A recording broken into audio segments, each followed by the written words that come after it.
দিবাকর গুপ্তের প্রস্তাবে হয়েছে, সেই জন্য আরেকবার তাদের জন্য হাততালি।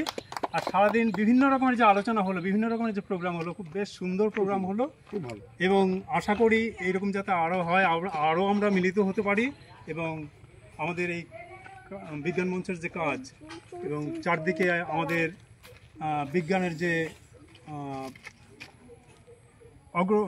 কীভাবে বিজ্ঞানকে এগিয়ে নেওয়া যায়, বিজ্ঞানের প্রসার কীভাবে ঘটানো যায়, এটা নিয়ে আমরা আবার মিলিত হব, আবার আলোচনা করব, বসবো, সবার সঙ্গে মিলিত হব, এই আশা রেখে বক্তব্য শেষ করছি।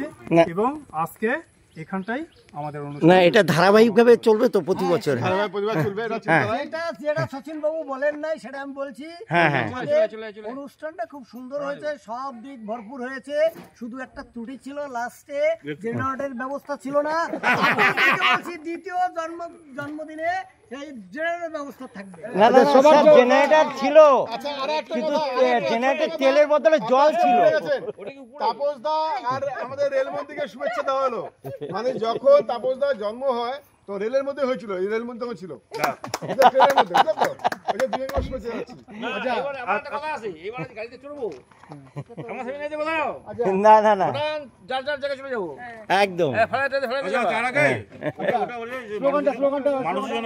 মানুষের জন্য বিজ্ঞান, কুসংস্কারের জন্য বিজ্ঞান, আচ্ছা আমাদের আজকে এখানে মানুষের জন্য বিজ্ঞান, সমাজের জন্য বিজ্ঞান।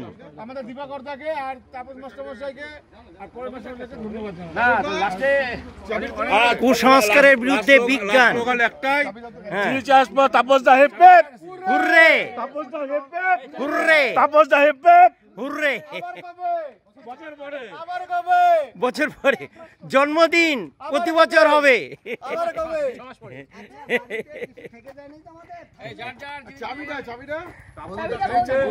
আচ্ছা, যার যার মালের দায়িত্ব শেষে নিজে নিজে রাখবেন এবং সাবধানে সবাই বাড়ি যাবেন। Happy journey, safe journey. ধন্যবাদ জানাই। Happy journey, safe journey.